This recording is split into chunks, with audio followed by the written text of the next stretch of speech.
Glória a Deus e o inimigo cai. Glória a Deus e o inimigo cai.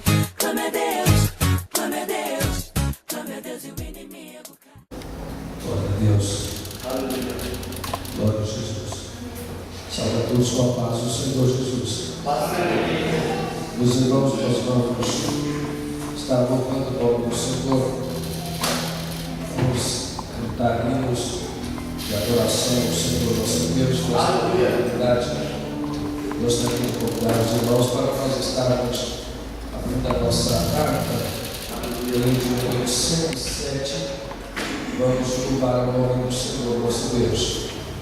Glória a Jesus. Estamos agradecidos a Deus, pois o Senhor nos deu um final de semana abençoado. Tivemos a oportunidade de estarmos aqui naquele culto de sábado, domingo pela manhã, uma maravilhosa confraternização, e agora podemos estar outra vez na casa do Senhor, adorarmos a Ele, Jesus Santo Bom. Glória 7. Vamos louvar o nome do Senhor nesta manhã.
além de recebermos o Espírito Santo, ainda teremos a vida eterna para estarmos com Ele gozando para sempre. Louvado seja o nome de Jesus.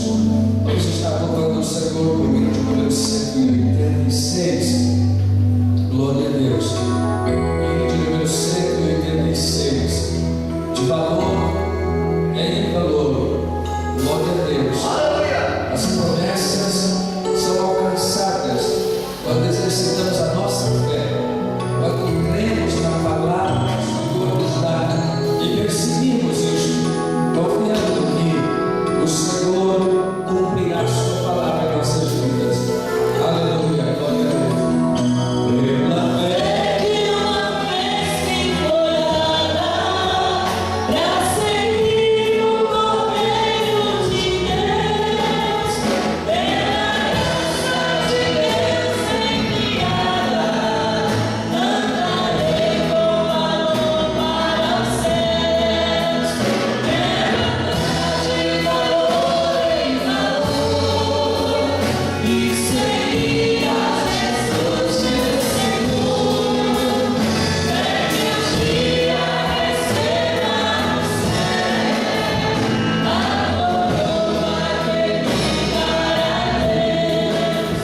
De meus dedos vestir a armadura, pra lutar com coragem e valor, pois a minha peleja é dura, contra as hostes do tentador. De valor em valor, e seguir a Jesus meu Senhor, até que um dia receba no céu a coroa que me dará Deus. Em Jesus eu farei mil proezas, no combate, na fé e no amor.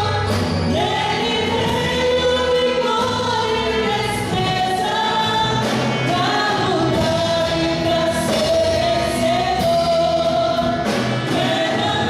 De valor em valor, e seguir a Jesus meu Senhor, até que um dia receba no céu a coroa que me dará Deus. Eu tirei ao final esta lista, combati o combate de amor, e coroa terei de justiça, que no céu me dará o Senhor. De valor em valor, e seguir a Jesus meu Senhor, até que um dia receba no céu a coroa que me dará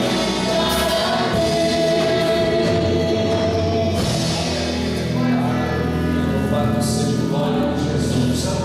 A coroa da justiça que nos dará o Senhor. Louvado seja o nome do Senhor. Ainda vamos cantar em número 291. Glória a Deus. Glória seja dada ao nome do Senhor para sempre. Glória a Jesus. Aleluia. Vamos louvar o Senhor. Vamos adorar ao Senhor. Glória ao nosso coração. Anunciando e vivendo a cada dia a mensagem da cruz. Aleluia. Vamos adorar ao Senhor, vamos celebrar a grandeza de Deus. Aleluia. As promessas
deixar todas as coisas desta vida terrena, trocar a cruz pela glória que está em Cristo Jesus. Vamos nos colocar de pé e vamos ouvir a palavra do Senhor.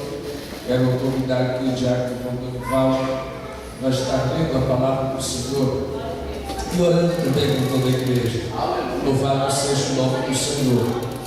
Glória a Deus. Estamos na presença do nosso Deus Todo-Poderoso. Aleluia. Louvado seja o nome de Jesus. Aleluia, Jesus. Glória a Deus. Eu quero saudar a amada igreja com a paz do Senhor. Amém. Aleluia. Eu quero convidar a igreja para abrir essa Bíblia no livro de Romanos,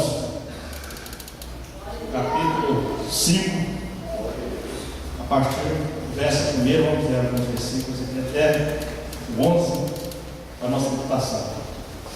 Da igreja que, no final de semana, fizemos uma viagem, um passeio abençoado, passeio sobre o Zebú, que nos trouxe, e eu estou feliz de, pela primeira vez, poder estar aqui, nesse salão tão lindo, tão bonito, tão espaçoso, tão amplo, para nós louvar o nome do Senhor. Então, eu me alegro, não tive oportunidade ainda de entrar nesse lugar, mas estou vendo aqui que Deus é maravilhoso, Jesus é bom, e Ele tem cuidado das nossas vidas de uma maneira toda especial. Todos encontraram? Romanos 5, a partir do verso 1. Sendo, pois, justificados pela fé, temos a paz com Deus por nosso Senhor Jesus Cristo, pelo qual também temos entrado pela fé a esta graça, a qual estamos firmes e nos gloriamos na esperança da glória de Deus. E não somente isto, mas também nós gloriamos na tribulação, sabendo que a tribulação produz a paciência, e a paciência a experiência, e a experiência a esperança, e a esperança não traz confusão, porquanto o amor de Deus está derramado em nosso coração pelo Espírito Santo que nos foi dado. Porque Cristo, estando-nos ainda fracos, morreu a seu tempo pelos ímpios. Porque apenas alguém morrerá por um justo? Pois poderá ser que pelo bom alguém ouça morrer? Mas Deus prova o seu amor para conosco, em que Cristo morreu por nós, sendo nós ainda pecadores. Logo, muito mais agora, sendo justificados pelo seu sangue, seremos por ele salvos da ira. Porque se nós, sendo inimigos, fomos reconciliados com Deus pela morte do seu Filho, muito mais estando já reconciliados, seremos salvos pela sua vida. E não somente isso, mas também nos gloriamos em Deus por nosso Senhor Jesus Cristo, pelo qual agora alcançamos a reconciliação. Amém? Glória a Deus, que maravilha. Jesus é maravilhoso para conosco. Vamos orar ao Senhor e agradecer a Ele por essa palavra tão maravilhosa. Senhor eterno, Deus Pai, estamos aqui, Senhor, nesta noite, ó Deus, na tua presença. Senhor, queremos agradecer ao Senhor pela tua bondade, pela tua misericórdia, Pai, pela oportunidade que tu queres nos dar de estar na tua presença nesta noite, para te adorar, para te glorificar, Senhor. Sabemos, ó Pai, aleluia, que o Senhor tem demonstrado teu amor para conosco, Pai, dando, Senhor, a tua vida, Senhor, em resgate a nossa alma. Por isso, ó Pai, que nesta noite nos alcança, Senhor, com teu grande amor, inunda, Senhor, nosso coração, com a tua graça, com a tua presença, Pai, e que nesta noite o teu Espírito já tem liberdade de falar, de trabalhar em cada vida, em cada coração, de uma maneira especial. Por isso, Pai, continue conosco, Pai, é o que nós pedimos no teu nome. Amém. Aleluia. Aleluia. Santo, santo é o Senhor. Glória a Deus. Glória a Deus. Glória a Jesus. Mas Deus, provando o seu amor para conosco, nos reconciliou em Cristo Jesus. Aleluia. Louvado seja o nome do Senhor. Nós vamos estar nesse instante ouvindo os nossos irmãos que vão louvar o nome do Senhor, os jovens vão estar louvando o nome de Jesus. Glória a Deus. Nós estamos aqui adorando o nome do Senhor nesta oportunidade. Enquanto isso, irmão, você tem liberdade para glorificar e exaltar o nome do Senhor. Aleluia. Deus está neste lugar e nós estamos aqui também. E se Ele está, nosso papel é adorar e glorificar o nome do Senhor. A Ele a honra e a glória para sempre. Louvado seja o nome de Jesus. Glória a Deus. Logo após, nós vamos ouvir nossa irmã Raquel, que vai também aqui dizer, testemunhar aquilo que o Senhor tem feito na sua vida. Glórias ao nome de Jesus. Toda glória ao nome de Jesus.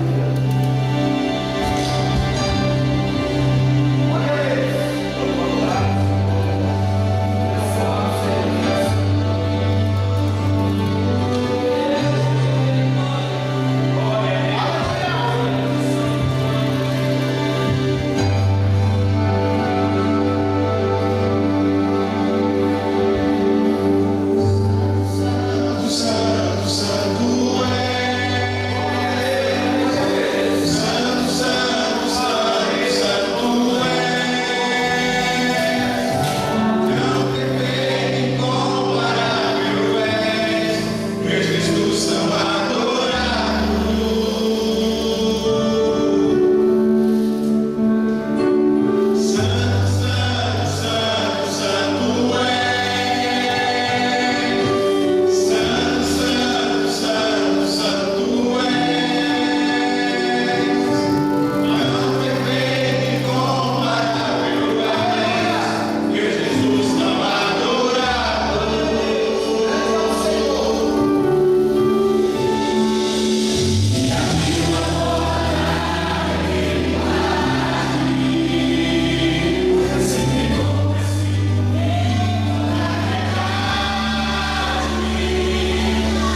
E a Bíblia também nos ensina que nós devemos ser santos. A palavra do Senhor diz: ser santo, porque é santo vosso Pai que está no céu.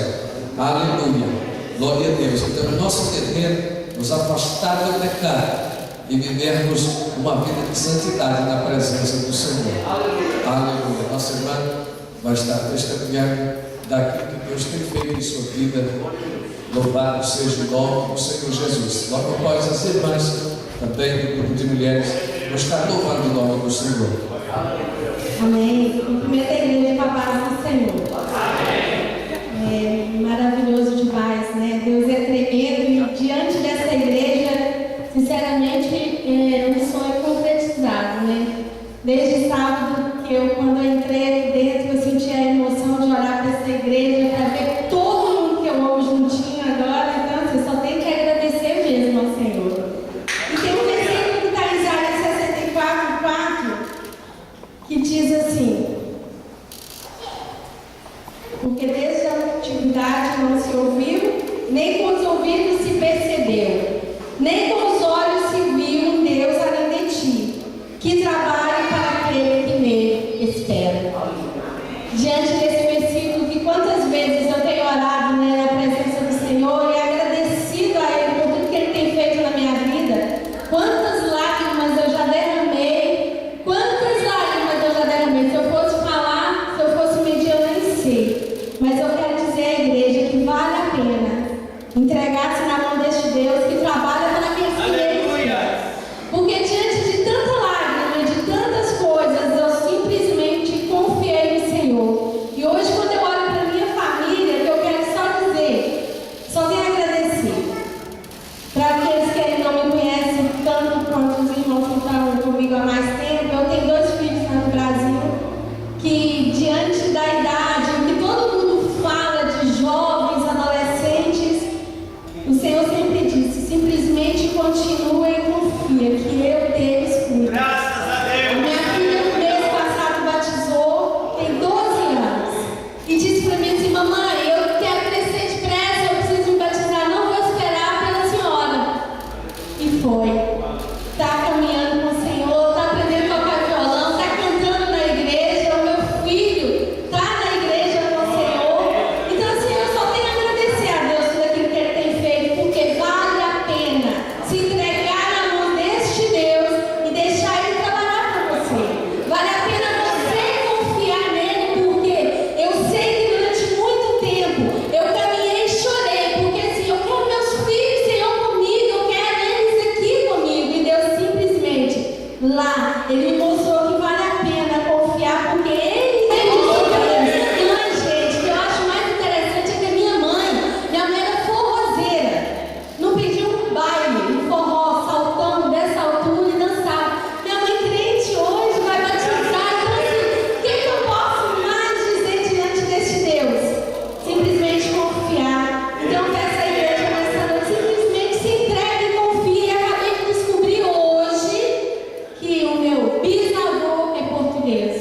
O que mais eu podia esperar? De amar tanto essa terra e dizer para vocês: tantas coisas o Senhor me surpreendeu, me ensinou a amar essa nação, me ensinou a amar os portugueses. E para eu descobrir que eu sou bisneta de um português, eu fiquei muito contente, que eu pensava que eu era italiana, que eu tinha sangue azul. E eu quero dizer para a igreja: é maravilhoso a gente confiar no Senhor. Vale a pena você entregar a Ele a sua vida e deixar Ele dirigir os seus passos. Muitas vezes eu não consigo entender, muitas vezes ainda eu não consigo entender. Quando eu olho para a minha vida, eu vejo tanta coisa faltando, eu falo: simplesmente continue, que eu vou te surpreender. E eu creio que muito em breve, muitas outras surpresas o Senhor vai fazer para mim e para a igreja. Em nome de Jesus, eu agradeço. Graças a Deus. Nosso Deus é um Deus de surpresas. Aleluia. Apesar de Ele saber de todas as coisas, Ele sempre nos surpreende. E é Ele que está o segredo. Porque nós não sabemos do amanhã, mas Deus já está lá para nos abençoar. Amém? Glória a Jesus. As irmãs vão louvar o nome do Senhor. Logo após, gostaria de convidar o operador irmão Cícero para estar orando juntamente com toda a igreja. E esta oração nós vamos estar orando por Portugal e vamos orar pelo Brasil. O Brasil está vivendo um tempo de turbulência, uma coisa que ninguém está compreendendo o que está acontecendo. E eu acredito que, assim como em muitas outras nações, quando os governos viraram as costas para Deus, Deus sempre deu oportunidade para que o país despertasse. E agora está acontecendo uma coisa muito estranha no Brasil. Eu acredito que Deus está avisando o Brasil para não perder a oportunidade de continuar sendo uma bênção para as nações. E a igreja precisa entrar juntamente em batalha espiritual para que Deus possa intervir em favor da nossa nação. As irmãs louvando o nome do Senhor, logo após o irmão Cícero, orando em favor do Brasil e de Portugal. Aleluia, glória a Deus. Mulheres em ação, cumprimento os irmãos com a paz do Senhor. Glória a Deus.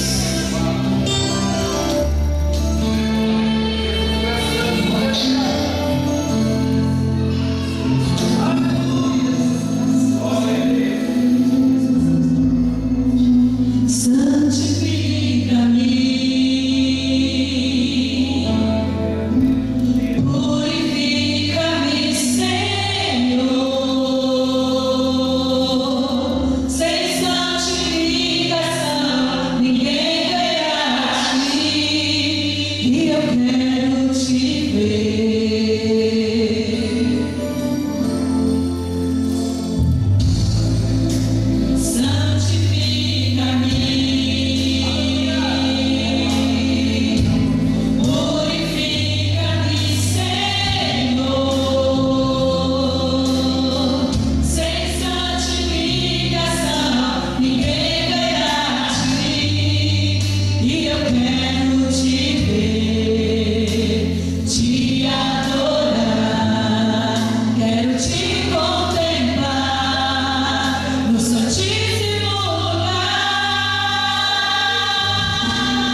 ser alimentado daqui a instante com a poderosa palavra do Senhor. Vamos, irmãos, nos colocarmos de pés e vamos estar orando ao Senhor nosso Deus. Glória a Deus. Logo após esta oração, nós vamos ouvir o jovem Sara, que vai estar louvando ao Senhor, e nós vamos continuar adorando o nome de Jesus. Glória a Deus, aleluia. Eu cumprimento a amada igreja com a paz do Senhor, amém? Para nós é motivo de muita alegria, mais uma noite, receber do Senhor esta bênção maravilhosa, de podermos estarmos todos juntos, invocando e louvando o nome santo do Senhor nosso Deus. Eu quero deixar bem rápido para os amados irmãos o versículo que se encontra no livro de Isaías, capítulo 55, e versículo 6, no qual nos diz a palavra do nosso Senhor nosso Deus: buscai ao Senhor enquanto se pode achar, invocai enquanto está perto. Amém? Oremos ao nosso Deus, pedimos ao Senhor do nosso Brasil, que está passando por uns momentos difíceis, mas eu creio que é a promessa de Deus se cumprindo, e a gente temos fé e continuar firme.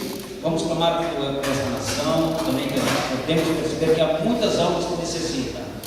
Aquele que pede ao Senhor com fé alcança, que é a promessa de Deus para conosco. Amém? Oremos, soberano e eterno Deus. Pai de poder, neste momento, Senhor, se encontra aqui a tua igreja, e qual levamos a ti, ó Deus, este clamor, Senhor, e entregamos nas tuas mãos de poder, pois o Senhor criou o mundo com sabedoria, com inteligência, ó Pai. Senhor, alcança, Senhor, a nação do Brasil, ó Deus. Nós não conseguimos, ó Deus, compreender, Senhor, mas o Senhor é o Deus que está aqui nos céus, o Senhor é o Deus que tudo vê, ó Pai. Ó Deus, Senhor, estende as tuas mãos de poder, Senhor. Alcança, ó Deus querido, aquela vida magoada, Senhor. Não estou lá, mas aqui, ó Deus querido, Deus santo e maravilhoso. Salva, Senhor, salva, liberta os cativos, cura os enfermos, Senhor. Tira, Senhor, a cegueira, meu Deus. Traz para a tua casa, ó Deus, grande e eterno. Ó Senhor, levanta-nos, capacita, ó Deus. Usa-nos, Senhor, conforme a tua vontade, Pai querido. Nesta noite, Senhor, entregamos, ó Deus. Entregamos as nações, Senhor, este bairro, meu Deus. As mães, Senhor. Os filhos, ó Deus. Aquele que necessita da tua palavra, Pai. Das tuas mãos, ó Deus. Em nome de Jesus Cristo, nós te pedimos e te agradecemos. Em nome de Jesus. Amém. Glória a Deus, a oportunidade. Amém. Glória a Deus. Aleluia. Os irmãos, enquanto a gente vai se preparando para louvar o nome do Senhor, a Bíblia nos ensina algo maravilhoso, e eu gostaria de compartilhar com os irmãos. Está na primeira carta, na segunda carta de Paulo aos Coríntios, no capítulo 8, um texto que é muito conhecido, capítulo 9, e o verso de número 6, onde a palavra do Senhor diz o seguinte: e isto afirmo, aquele que semeia pouco, pouco também se fará, e o que semeia com fartura, com abundância também se fará. Cada um contribua segundo tiver proposto do coração, não por tristeza ou por necessidade, porque Deus ama. Porque Deus ama. É a afirmação da palavra do Senhor. A quem dá com alegria. Deus pode fazer-nos abundar em toda a graça, a fim de que temos sempre em tudo ampla suficiência, superabundez em toda a boa obra. Aleluia, glória a Deus. É um texto que é muito conhecido da igreja. Na realidade, nós ouvimos louvores, leituras da palavra do Senhor e expressões que às vezes nós fazemos durante o culto, durante o momento que nós temos na casa de Deus, e às vezes nem paramos para meditar muito naquilo que foi dito. Mesmo o texto que às vezes foi dito, para exercer a fé é preciso tomar a palavra do Senhor e colocá-la no nosso coração. Senão é impossível dela causar efeito na nossa vida. E a palavra do Senhor está dizendo aqui que Deus ama a quem dá com alegria.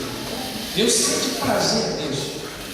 Deus não tem prazer em tirar dinheiro de nós, mas Deus tem prazer em ver que alguém não está apegado ao dinheiro, não está apegado aos recursos financeiros, mesmo que eu e você, todos nós sejamos dependemos de recursos financeiros. Não há ninguém que viva nesta terra ou que vá viver sem a dependência dos recursos financeiros.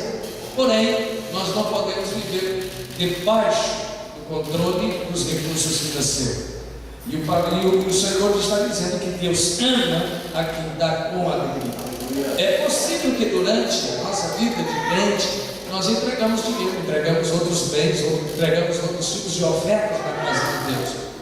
Mas alguns fazem motivados porque alguém está ofertando do nosso lado. Outros fazem porque está sentindo que se ele não fizer, ele está ficando de fora de algo que todo mundo está observando. Porém, estas atitudes diante de Deus não têm nenhum valor. O único valor que para Deus é importante é quando, mesmo quando eu tenho pouco, eu ainda assim faço isto com alegria. Sinto prazer no meu coração.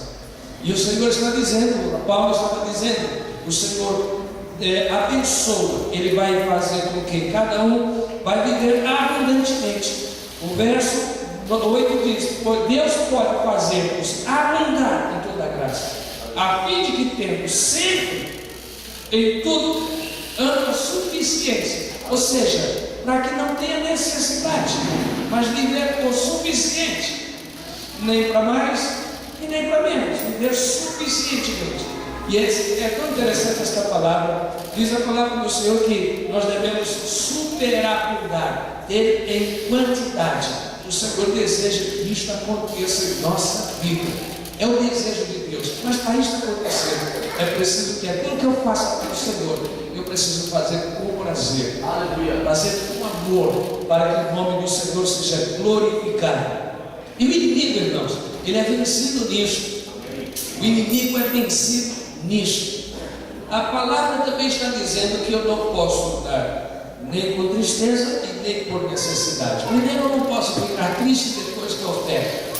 Dei esse dinheiro, me arrependi, entreguei isto, não deveria ter feito. Ou por necessidade, Senhor, eu vou fazer aqui, vou colocar, porque eu estou precisando de tanto. Deus não está aqui para negociar conosco. Deus está aqui para receber a nossa adoração, e Deus está aqui para nos abençoar de acordo com a nossa adoração. E ofertar na casa de Deus também é adoração. Portanto, irmãos, faça isso com alegria na presença do Senhor nosso Deus. A Sara vai estar louvando o nome do Senhor e todos nós vamos estar ofertando com alegria na presença do Senhor nosso Deus. Aleluia. Aqui na igreja para a senhora, amém?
nosso Deus, Ele enche o céu e enche a terra.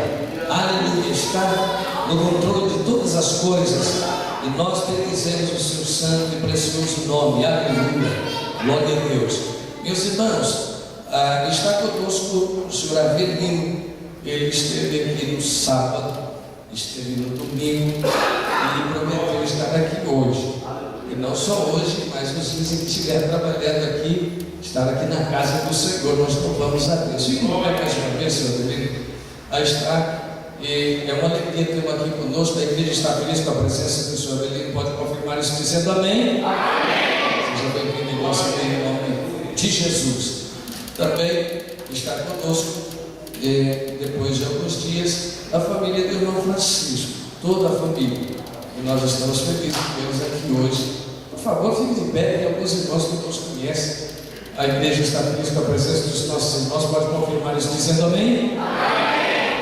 Vocês são da casa, viu? Não é nem bem-vindo, é Benfica de igreja, viu? Não é Benfica de jogo, não. Dona Senta, muito obrigado. Glória a Deus. Meus irmãos, louvor, vamos cantar o louvor. O tempo já está bem avançado. Pelo menos uma adoração, pelo menos um louvor. Nós vamos cantar para celebrar o nome do Senhor nesta noite. Vamos ficar de pé todos, vamos celebrar com alegria. Vamos adorar o nome do Senhor, nosso Deus. Aleluia. Dentro de instantes, vamos estar ouvindo a ministração da palavra do Senhor, nosso Deus. Glória a Jesus. Então, vamos adorar o nome do Senhor. Nosso grupo de louvor está. Tem 3 canções aqui: Doce Graça aos Anos e Deus está aqui. E tu estás aqui. Então, vocês hoje vão ter a oportunidade de escolher o louvor. E vamos adorar o nome do Senhor com alegria. Vamos celebrar o Senhor com liberdade, na presença do Senhor. Irmão, não fique assim caladinho, não. Fale com o Senhor. Dê glória a Deus de vez em quando. Você vai ver a diferença que vai fazer. Amém. Glória a Deus.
Assim é o povo de Deus. Os vivos dizem amém?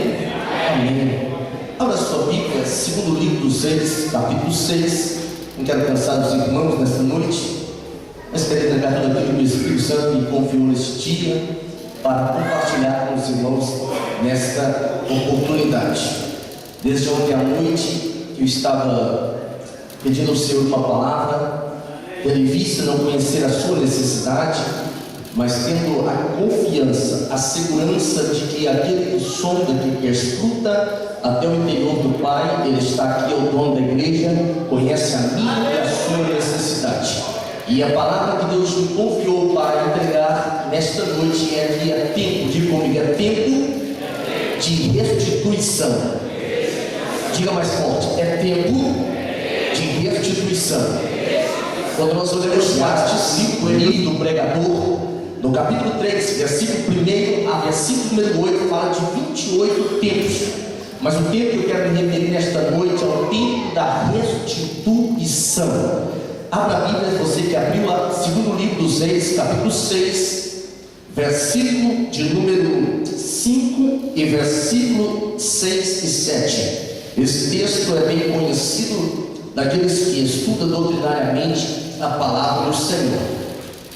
Por que eu digo aquele que estuda doutrinariamente? É porque, como diz o John Blanchard, ele disse assim, a indiferença doutrinária, ela não soluciona, não é a solução dos problemas das diferenças doutrinárias. Porque tudo que nós vivemos, tudo que nós acreditamos, precisa ter sustentação doutrinária. Esta é a grande e extrema diferença que existe entre a fé e a superstição. O nosso Deus, ele trabalha com um produto que lá na escola a gente aprende que é algo imaterial, algo que é abstrato, mas para nós que cremos na palavra é algo concreto, chama fé.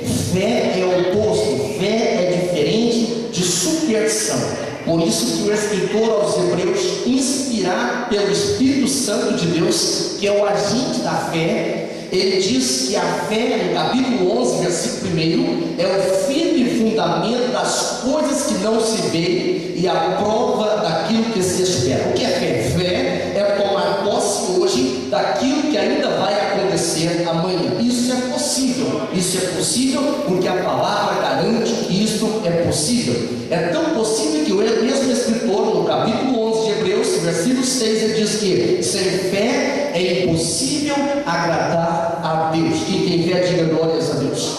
Diz assim o texto bíblico: e sucedeu que, derribando um deles uma viga, o machado caiu na água, e clamou e disse: ai, meu Senhor, o que era emprestado? E disse o homem de Deus: onde caiu?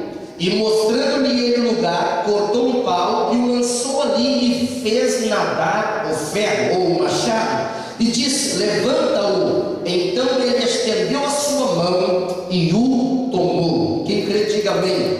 Assim, dando glórias ao Senhor, mantenha a sua Bíblia aberta. Eu quero compartilhar esta palavra, tempo de restituição.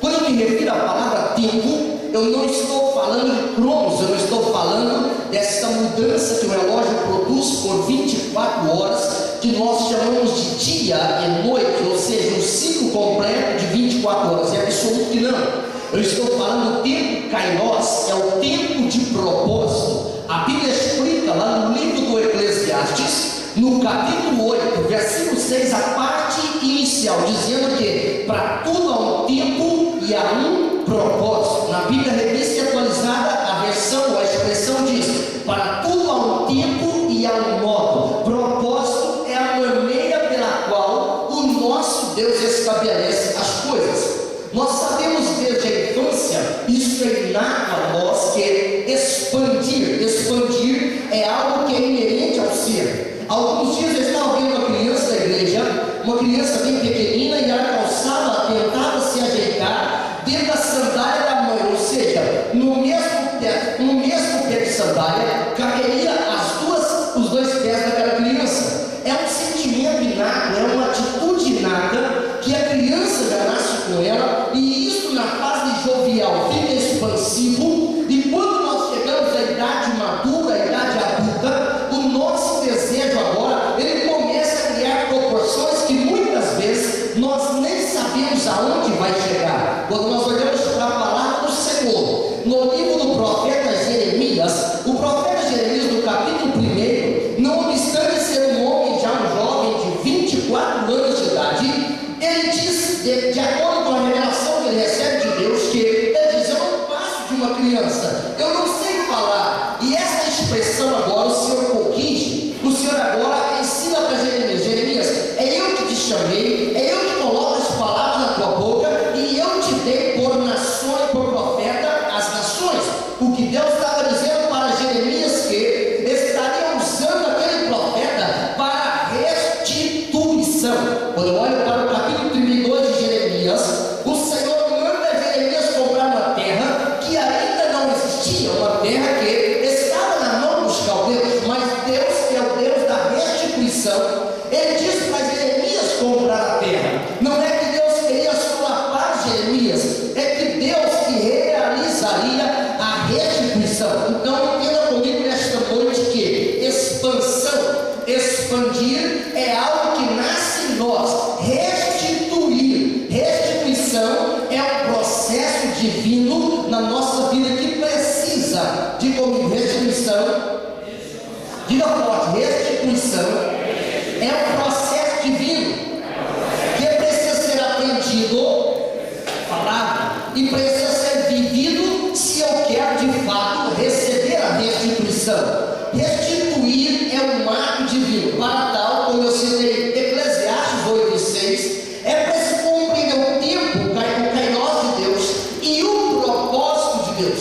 Vou traduzir para você compreender o que é isso. Quando eu olho para a Bíblia Sagrada, no livro de Gênesis, lá no livro dos princípios, lá no capítulo 3, o versículo 23, diz a Bíblia que Deus agora, ele expulsa Adão do jardim, porque Adão e sua esposa havia pecado, e a única possibilidade que existia para Deus estar estabelecendo a restituição era o Senhor tirar Adão para fora do jardim, para ele compreender o que é restituição.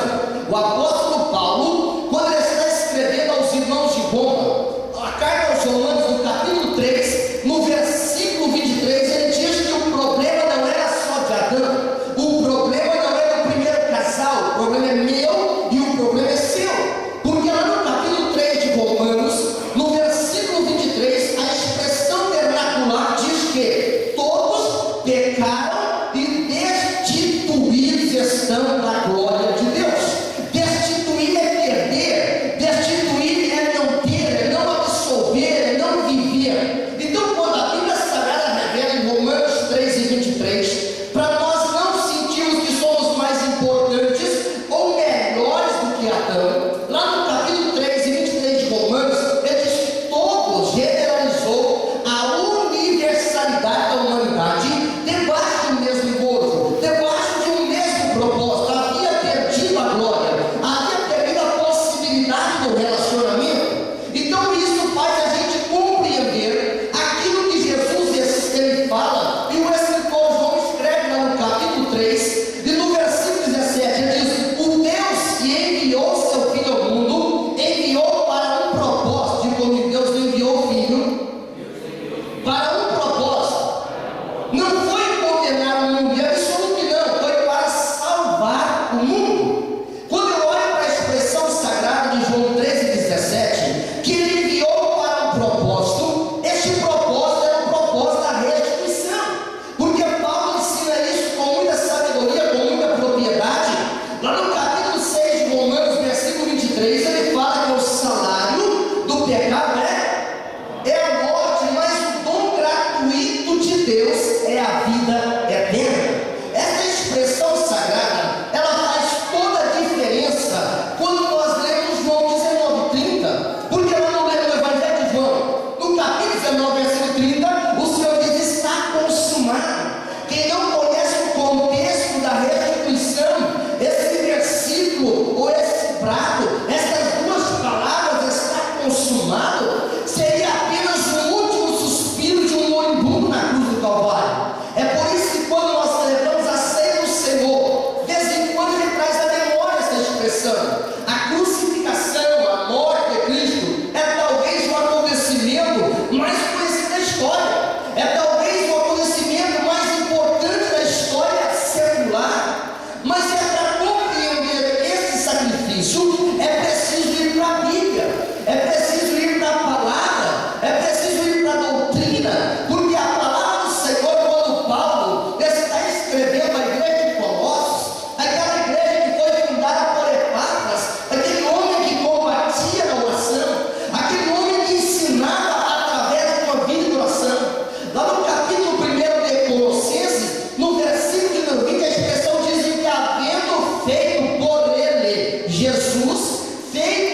A restituição é algo que todos nós desejamos profundamente, profundamente.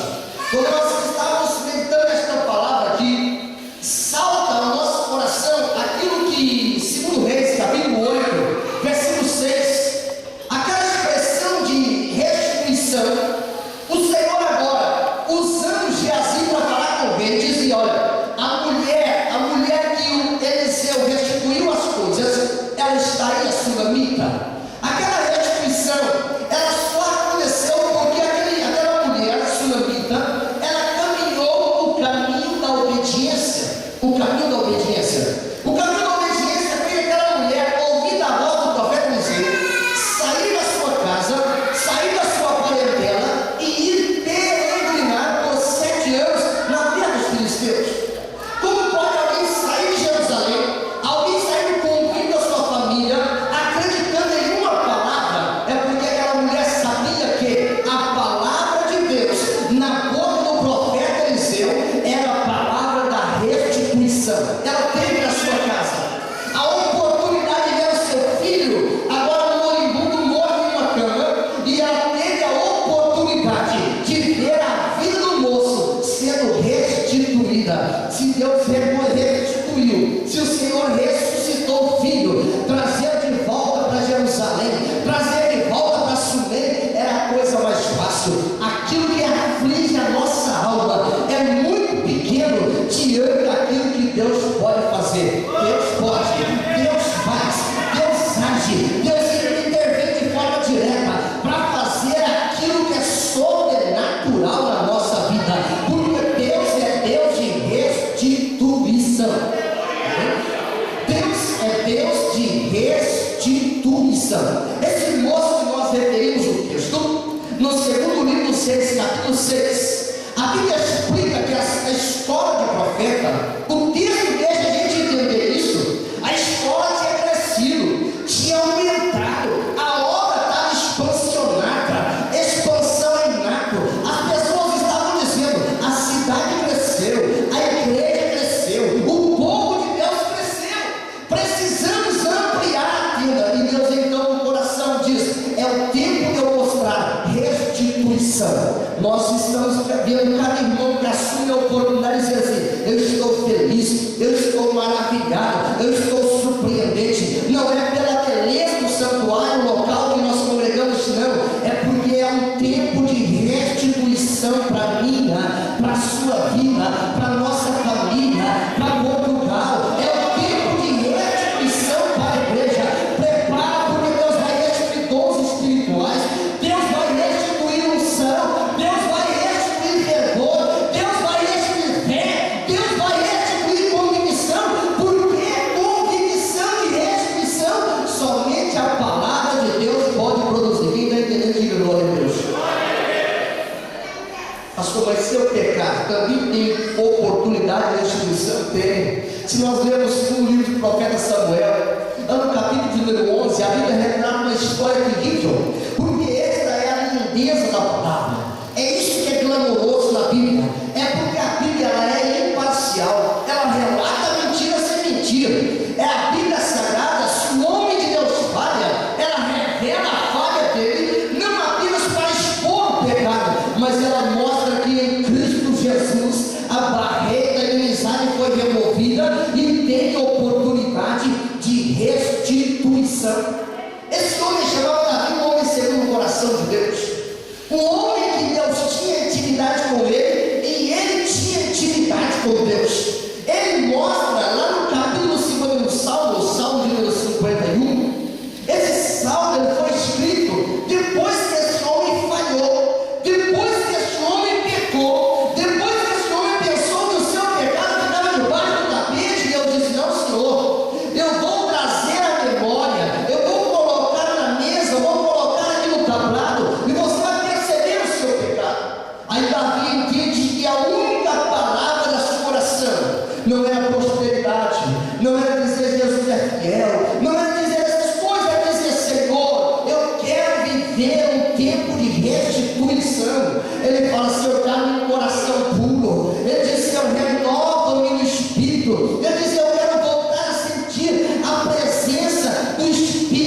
Santo de Deus. Ele dizia: eu quero de volta a alegria da salvação e não me repulse da tua presença. E o que é mais lindo, ele dizia assim: eu não quero um espírito de troca, eu não quero um espírito de barganha, eu quero um espírito voluntário. Um espírito voluntário é o que Deus exige quando nós cremos que é o tempo de restituição. A Bíblia explica no livro de Reis, segundo livro, no capítulo 6, versículo 2 que nós lemos, diz que eles disseram: vamos ao Jordão. Aquela cidade estava vivendo um momento grandioso no ano da palavra. Se a escola de profeta estava crescendo, se a agência missionária do Velho Testamento estava crescendo, se o ministério do Velho Testamento estava crescendo, é porque um apetite grandioso estava na vida das pessoas. E esse apetite, o profeta Amós, lá no capítulo 8, versículo 11, eu acredito que essa profecia também é para os nossos dias. Haveria tempo que as pessoas teriam fome, não fome de pão, mas fome da palavra. E o tempo de restituição, ele traz a fome da palavra, porque ele traz a palavra para poder matar a fome. Era você que dá glória a Deus. O tempo de restituição é o tempo em que a palavra mostra para mim e para você: as oportunidades estão abertas. Deus vai restituir ministério, Deus vai restituir casamento, Deus vai restituir famílias, Deus vai restituir trabalho, Deus vai restituir vida espiritual, porque esse é o tempo. A palavra do Senhor, ela está achando espaço no coração dos crentes. Você está aqui nessa noite por causa da palavra. É esta palavra que me impulsiona a vida do culto de ensino. É esta palavra que me faz frequentar a escola dominical. É esta palavra que me faz caminhar a próxima milha. Porque sem a palavra, a nossa vida espiritual é uma vida raquítica. Esta expressão do capítulo 7 de 2 Reis, versículo 1, eles disseram assim: olha, o lugar que nós estamos é apertado, é pequeno, vamos aumentar. Eles estavam vivendo um momento de grande êxito, mas também os momentos de grande êxitos, eles podem se tornar em grandes perdas. Fala comigo: os momentos de grande êxito podem se tornar grandes perdas. Davi pensou que era o momento nobre da sua vida, e o seu casamento foi fragilizado. Ele pensou que era o momento nobre da sua vida, e o seu ministério estava sendo destruído. Ele pensou que era o momento nobre da sua vida, mas Davi era um poço de ferimentos aberto, sangrando o tempo inteiro.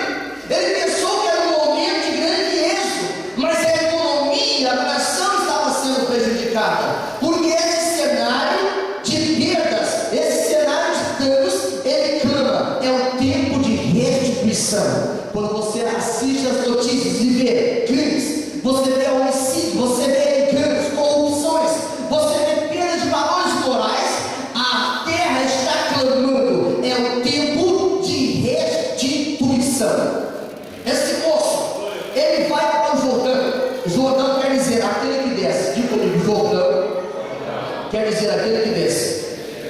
Esse rio que ele iniciava lá nas montanhas de Gileade, ele tem grandes significados e ensinamentos a nos revelar na palavra. Nós olhamos para a palavra do Senhor nesse capítulo 6 de segundo livro dos Reis. O doutor Shed, naquela Bíblia Bíblia comentada por Shed, ele disse que transcorreu o ano 843 a.C. Se a cronologia estiver certa, era o ano em que um machado, a descoberta do ferro agora, o fundimento do ferro era muito importante. Então aquela ferramenta, o machado, ele era uma ferramenta muito nobre e muito cara. E aquele moço, ele parte então para uma missão. A missão dele era expansionar. A missão dele era ser um instrumento de Deus para crescimento. E eu quero dizer para você nesta noite que você só está sentado aqui porque Deus te escolheu como instrumento para expansão. Deus te escolheu como instrumento para expansão. Ananias, quando olhou para Saulo, ouviu o nome de Saulo, disse: não dá, para mim é demais, ele é terrorista. Deus disse: para você pode ser um terrorista, Ananias, mas para mim ele é Esquelos Moi. Ele vai dizer Moi Esquelos, quer dizer, para mim ele é um vaso escolhido, uma ferramenta preparada para anunciar o meu nome aos gentios e os reis dessa terra. Essa expressão do livro de Atos, no capítulo número 9, ela não é uma expressão qualquer. É que Deus estava dizendo assim para Ananias: o que você tem como perda, eu tenho como precioso. O que você tem como fracasso, eu tenho como vitória.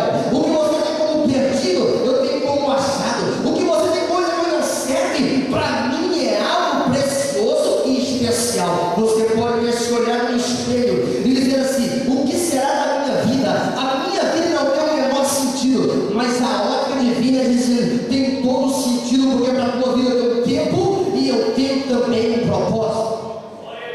Eles saíram para o Jordão, e ninguém que vai ao Jordão volta da mesma maneira. Eu não estou querendo rio no tempo de hoje como se fosse algo supersticioso, é absoluto que não. Eu estou falando de valores espirituais, eu estou falando de momentos espirituais. E o tempo de restituição, ele tem 4 etapas. Fala comigo: o tempo de restituição, ele tem 4 etapas. A primeira etapa da restituição é a humildade.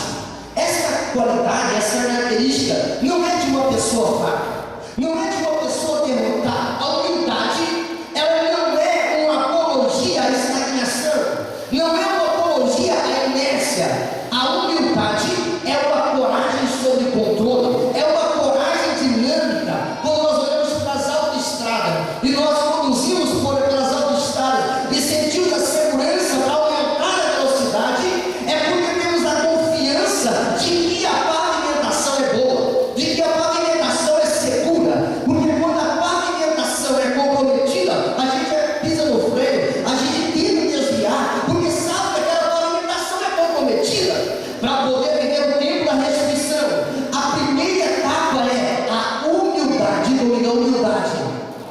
Ela prepara o caminho para a restituição.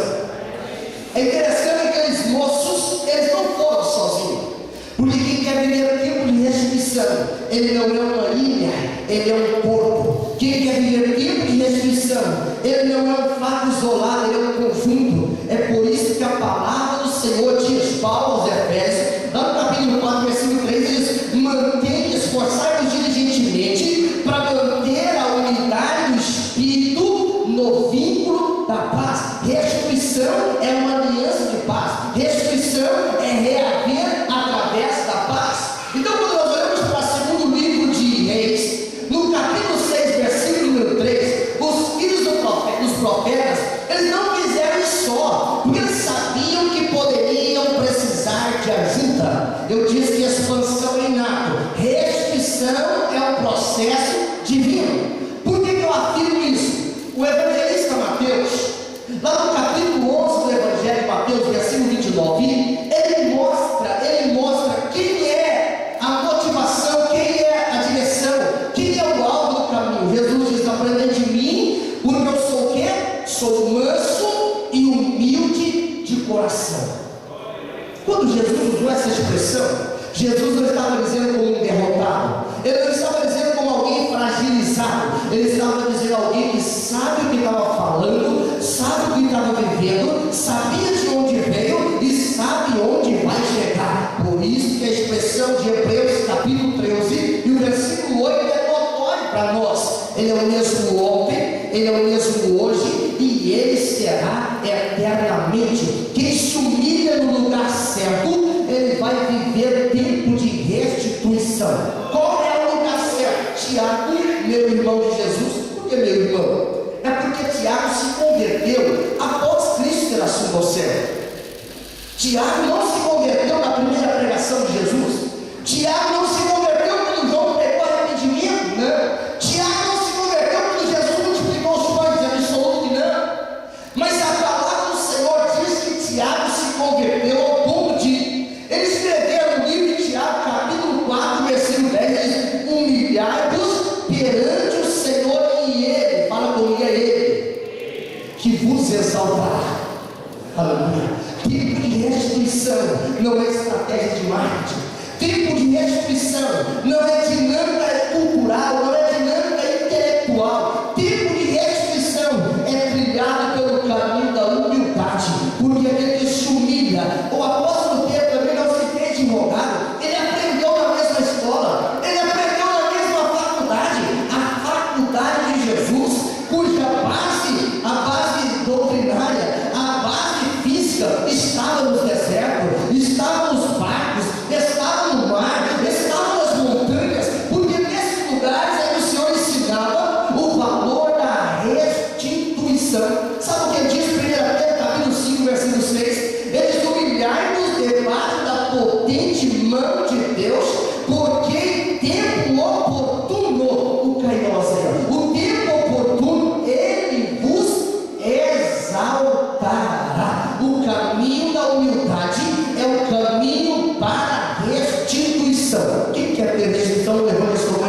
sei quem escreveu essa frase, diz: quando eu não é negado, fala comigo, quando eu não é negado, necessariamente ele é adorado.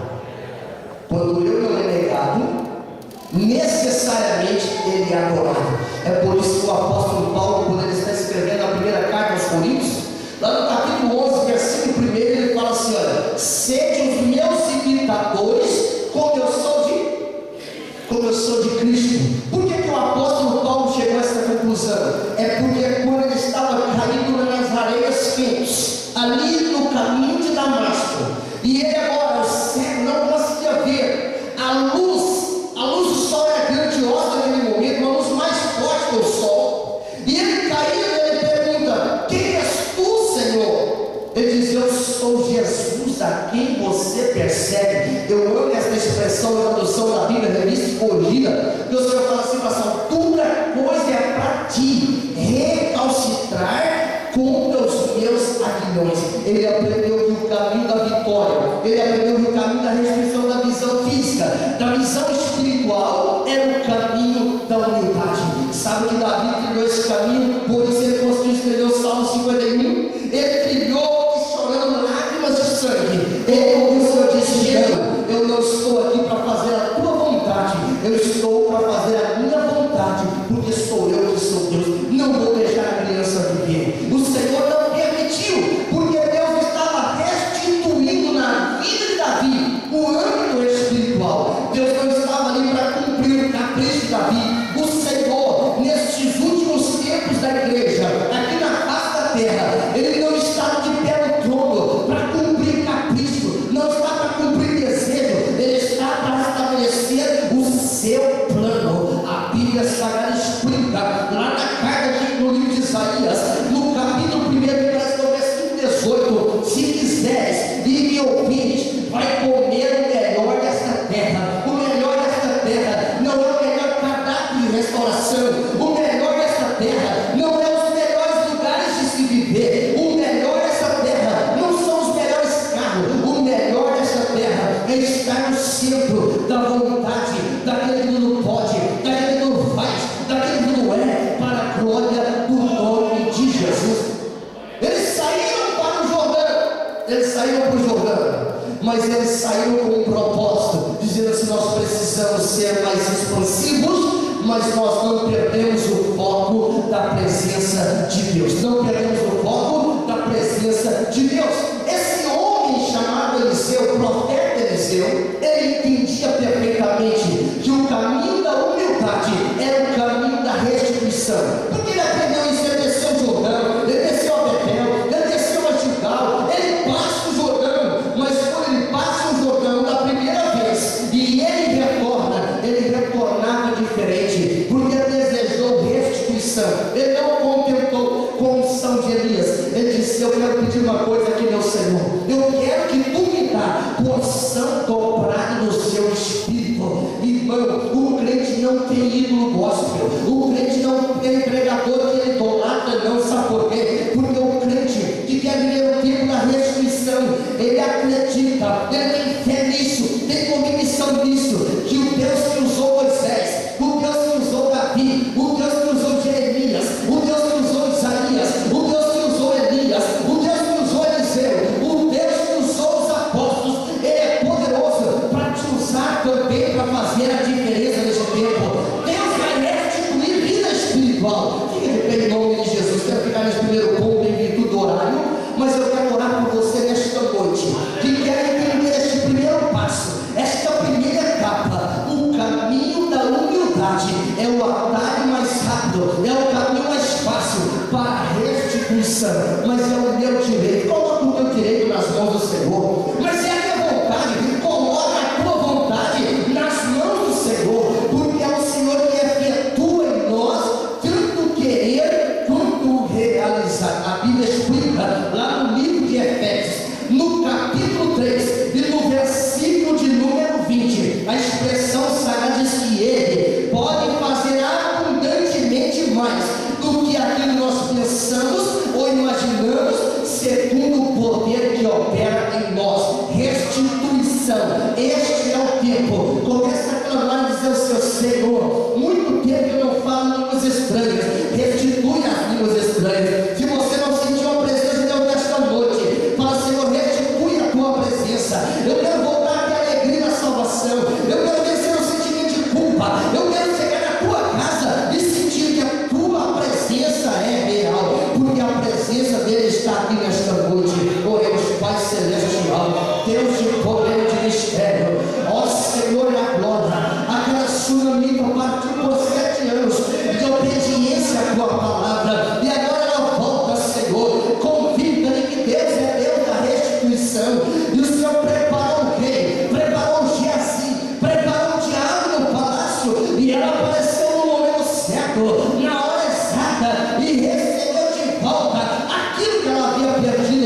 em nome